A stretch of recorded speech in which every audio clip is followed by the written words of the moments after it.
Hello বন্ধুরা, আমি সমুদ্রে চলে এসেছি একটা নতুন ব্লগ নিয়ে। আজ India versus Bangladesh AFC Asian cup qualifiers 2027। আর আজকে এখানে অলরেডি টিমরা চলে এসছে। এখন ঘড়ির কাঁটায় 5:30, 1.5 ঘন্টা পরে খেলা শুরু হবে। এখানে অনেক ফ্যান্স দেখতে পাচ্ছি আগের দিনের তুলনায়। ইভেন বাংলাদেশের মিডিয়াও এসছে। একজনের ইন্টারভিউ নেওয়ার চেষ্টা করব, সেটা একটু পরে আপনারা দেখতে পারবেন। বাট এখন যা হাইপ এখানে, একদম তুমুল পর্যায়ে এখানে হাইপ আছে ইন্ডিয়ার আর বাংলাদেশের ম্যাচে। আর হোপ করা হচ্ছে একটা খুব ভালো ম্যাচ হবে।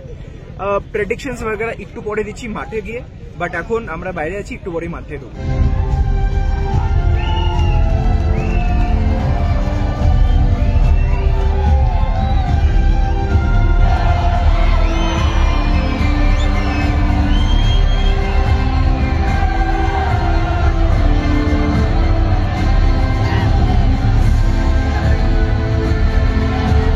Welcome to India. ওয়েদার কেমন লাগছে এখানে? ওয়েদার আজকে তো ভালো, আজকে স্বাচ্ছন্দ্যপূর্ণ ওয়েদার, কিন্তু last 2 or 3 days was not that okay. India versus Bangladesh, expectation কি ম্যাচটা থেকে? এটা একটা ক্ল্যাশ, এটা শুধু একটা ম্যাচ না। যেমনটা আমি গতকালও আমি কিছু রিপোর্ট করেছি, সেখানেও বলেছি, as you know I am a sports journalist, so গতকালও আমি আসলে বলেছি যে এটা একটা ক্ল্যাশ, ব্লু টাইগার্স বনাম বেঙ্গল টাইগার্স। তো এই ক্ল্যাশটা নিয়ে আসলে ক্ল্যাশ কথাটার অনেক তাৎপর্য আছে, এটার একটা ডিফারেন্ট একটা ভাইব আছে। সো এটাকে শুধু আমি একটা ম্যাচ বলবো না, এটা দুই দলের একটা ক্ল্যাশ ব্যাটেল বলা যায়। বাংলাদেশের টিমে কোন প্লেয়ারের উপরে আপনার নজর থাকবে? বাংলাদেশ টিমের সবাই খুব ভালো প্লেয়ার, আনডাউটেডলি ভালো প্লেয়ার। কারণ আপনি যদি বিগত বেশ কয়েক বছরের পরিসংখ্যানের দিকে একটু চোখ রাখেন, বাংলাদেশ ইন্ডিয়া 2014 থেকে যদি আমি একটু বলতে চাই, 4টা ম্যাচ খেলেছে, 4টার মধ্যে একটা ইন্ডিয়া জিতেছে, বাকি 3টাই কিন্তু ড্র হয়েছে। বাংলাদেশ হারেনি কিন্তু বাকি 3টাতে। সো ড্র করা মানে হচ্ছে কোনোটাই 1-1 গোলে ড্র করেছে, কোনোটাই 2-2 ড্র করেছে। সো ড্র করেছে এবং সেটা খুব টাইট একটা ম্যাচ হয়েছে। বাংলাদেশ হয়তো গোল করেছে, তারপর গোল কনসিড করেছে। সো বাংলাদেশ টিম ভালো না হলে ডেফিনেটলি এই হাড্ডাহাড্ডি লড়াইটা হতো না। এখন হামজা চৌধুরীর ইনক্লুশনটা ডিফারেন্ট একটা পর্যায়ে চলে গেছে এই দলের হাইপটা। 4জন আমাদের এই বাংলাদেশ দলে 4জন ফরেন প্লেয়ার আছে। আর ইন্ডিয়ার কোন প্লেয়ারের উপরে নজর থাকবে? Definitely Sunil Chhetri, the legendary player. So Sunil ছেত্রীর দিকে তো সবার চোখ অবশ্যই থাকবে। লিসেন কোলাসোর উপরে ডিফারেন্ট একটা ভরসার জায়গা আছে। তারপরে রাহুল বেকে মালদ্বীপের বিপক্ষে একটা গোল করেছেন। সো ডিফারেন্ট একটা আইসাইট তো ওনার উপরে থাকবেই। আমাদের স্টেডিয়ামের ভেতরে চলে এসেছি, আর এখন প্রেডিকশন টাইম, টিমের ব্যাপারে একটু কথা বলার টাইম। আমার সাথে আমার কলেজ জুনিয়র বিভাষণ আছে, তো বিভাষণের সাথে আমরা জিজ্ঞাসা করবো, তার সাথে কথা বলবো। বিভাষণ, ইন্ডিয়ার ম্যাচ বাংলাদেশের সাথে কি এক্সপেকটেশন? তো যা ছিল আগে এখনো তাই আছে, ইন্ডিয়া জিতবে, একদম ক্লিন সুইপ 3-0। আর কি আর বলা যেতে পারে, হামজা চৌধুরীকে নিয়ে লোকে খুব কথা বলছে, কিন্তু আমার মনে হয় না সে কিছু করতে পারবে আজকে। বাকি দেখা যাক কি হয় খেলায় আগে। তো বাইরে কিছু জার্নালিস্টদের সাথে কথা হলো, তো ওটার সামারি যদি দিতে পারিস, যেরকম বাংলাদেশের গোলকিপার নিয়ে যেটা বললো। তো ওনারা বললেন যে প্র্যাকটিসের সময় বাংলাদেশের প্রচুর ইস্যু হচ্ছিল। ওনারা বলেছেন রাইগাসের জন্য উনি স্লিপ করছেন, হাতে বল পাচ্ছেন না, আঙুলের মধ্যে দিয়ে বল বেরিয়ে যাচ্ছে। তো সেই সব যদি সত্যি হয় তাহলে তো বাংলাদেশের মাথায় সত্যি সত্যি খুব কপালে দুঃখ আছে আমার যা মনে হয়। তা যদি হয় তাহলে খুব চিন্তার খুব বেশি কারণ আছে বলে আমার তো মনে হয় না। এবার বাকি দেখা যাক ম্যাচে কি হয়। কারণ মিডিয়ার সাথে কথা বলে যা জানতে পারলাম যে বাংলাদেশের গোলকিপার কালকে বল কালেক্ট করতে পারছিল না ঠিকঠাক। এক্সকিউজ দিচ্ছিল যে গ্রাউন্ডটা খুব ড্রাই, টার্ফের পিচ যেহেতু ছিল 2 দিন আগে পর্যন্ত, সেক্ষেত্রে ওর এক্সকিউজ ছিল যে গ্রাউন্ডটা খুব ড্রাই, সেজন্য ও ধরতে পারছে না বলটা। কিন্তু বল হাতে না আসা, এটা কি গ্রাউন্ডের জন্য দোষ, গ্রাউন্ডের দোষ নাকি বেসিক স্কিলস বা বেসিক যে একটা স্কিলস হয় সেটা মিসিং বাংলাদেশের গোলকিপার দিকে? আজকে যেটা উচিত, আমাদের লং বলের প্রতি একটা ট্রাই করা উচিত, মানে লং ডিস্টেন্স থেকে শুট নেওয়া। লিস্টানের শটগুলো খুব ইম্পর্টেন্ট হবে, গোল হওয়ার চান্স, এইগুলো কথা শুনে যখন এরকম মিস হচ্ছে ওদের তরফ থেকে, তো বাইরে থেকে শট নেওয়া উচিত আমাদের। ইন্ডিয়া প্র্যাকটিস করছে, কিছুক্ষণ পরে মাঠে নামবে। লাইন আপ বেরিয়েছে, সন্দেশ জিঙ্গন ইজ ব্যাক, যেটা খুব ইম্পর্টেন্ট একটা ডিসিশন। আর ওকে ক্যাপ্টেন করেছে মানুলো মার্কেস, আর তার সাথে আপুয়া আছে। আগের দিন যেটা বলে, এটাই দেখার আজকে মানুলো মার্কেস কিভাবে টিমকে খেলায় আর কত গোলে আমরা জিতি। বিভাষণ, 3-0 তো বললি, 3-0। কে গোল করবে?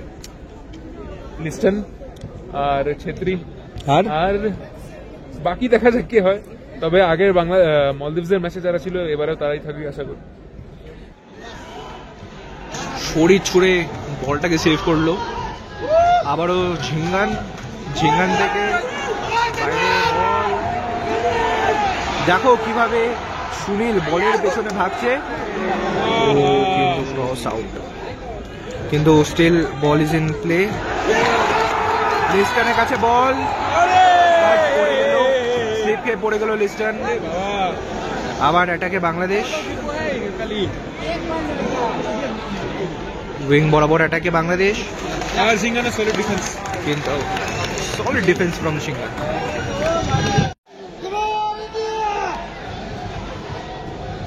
লং থ্রোয়ের আসা শুভাশিসের থেকে,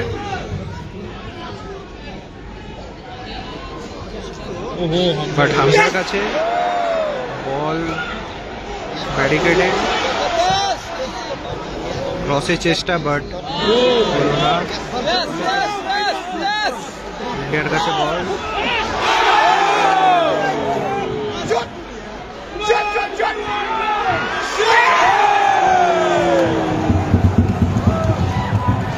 ভালো অ্যাটাক করেছিল ইন্ডিয়া ভাই, কিন্তু আনলাকি যে গোল আর আনলাকি ভাই। খুব সুন্দর এরকম ভাবে চলুক। ইতিমধ্যে হামজা চলে এসেছে কর্নার নেওয়ার জন্য, দেখা যাক কি হয়।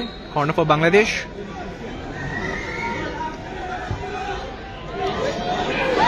Direct to Vishal Kaith ball, direct to Vishal কেত। ফাউল ভাই, ফাউল। কর্নারে আবারও কর্নার ইন্ডিয়ার জন্য।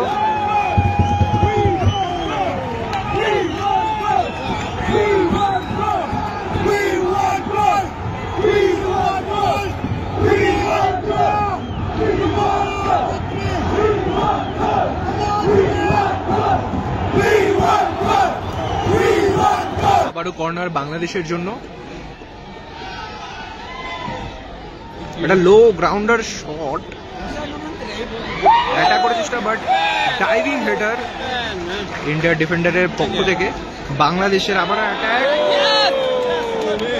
শুয়ে পড়েও বলের মধ্যে মাথা ঠেকাতে পারলেন না বাংলাদেশের প্লেয়াররা। 1-2 শুভাশিসের কাছে বল,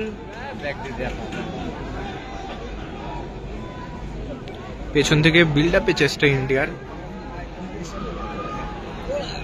ডিফেন্স এখন হাইলাইন খেলছে।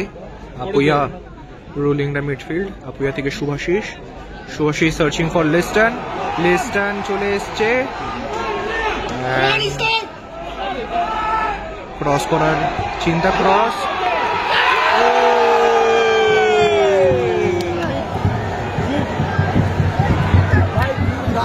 ছিল লিস্টনের থেকে, বাট সুনীল ছেত্রী একটুর জন্য মাথাটা লাগাতে পারেনি, জাস্ট একটু পড়েছিল বলটা।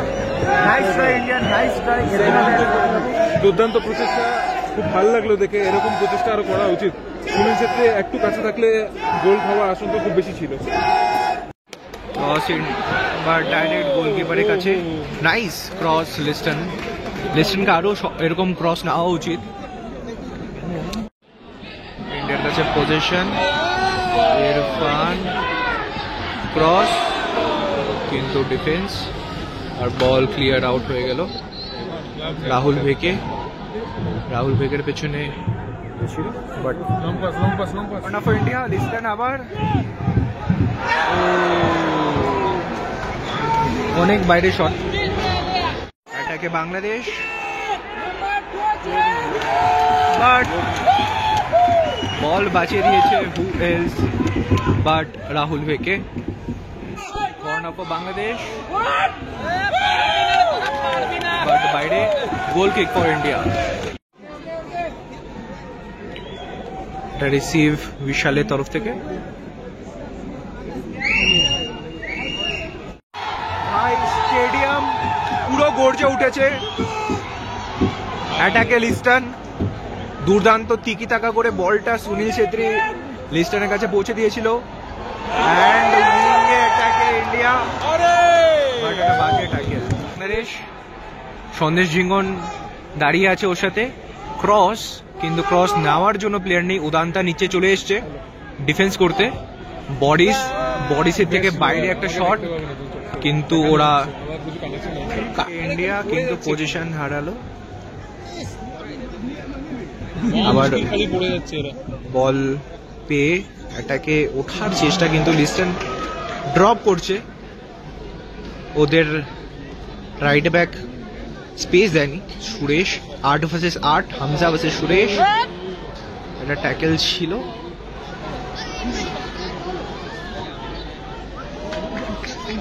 কিন্তু এখনো ভারতের কাছে পজিশন।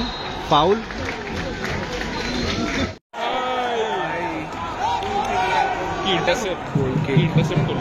ভাই পেনাল্টির আবেদন ছিল, ট্যাকেলটা ভারী ছিল, বাট রেফারি ভাবলো যে এটা যদি goal kick, not a penalty. এখান থেকে মনে হলো চ্যালেঞ্জটা ভারী ছিল, but not enough for penalty. Right decision from the referee. Bangladesh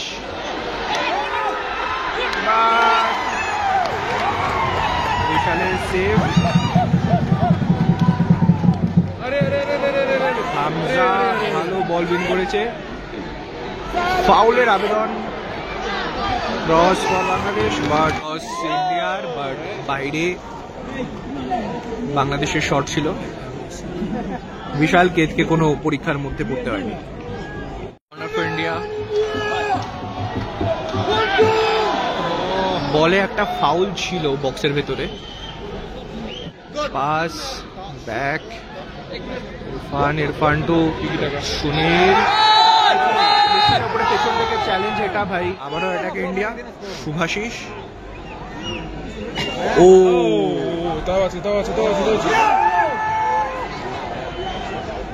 stake ball win করেছে শুভাশিস, কিন্তু এটাকে ইন্ডিয়া। ক্রসের অপেক্ষা, ক্রস, বাট বল নিতে পারলো না। কিন্তু বল এখন আমাদের কাছে। এটাকে বাংলাদেশ। ও বিশাল কেস ভাই, দুর্দান্ত একটা সেভ। বলটা ঢুকে যেত, অন টার্গেট শট ছিল, বাট হু এলস বিশাল কেত ভাই। বিশাল কেত আপাতত এখন একদম দেওয়ালের মতো দাঁড়িয়ে আছে ওদের সামনে। ওরা ঢুকতে পারছে না, চেষ্টা করছে অনেকক্ষণ ধরে, কিন্তু ঢুকতে পারছে না। আশা করি এরকমই থাকবে। খেলা এগোক। ভারত এখন মিডফিল্ডে ঢুকছে। এরপরে আশা করি আমরা সুখবর পাবো। দুটো কাউন্টার অ্যাটাক হয়েছে, তবে কাউন্টার অ্যাটাকে আরো গোল করার প্রয়োজন আছে। একটা খুবই বাজে ট্যাকেল ছিল, হলুদ কার্ড বাংলাদেশের প্লেয়ারকে।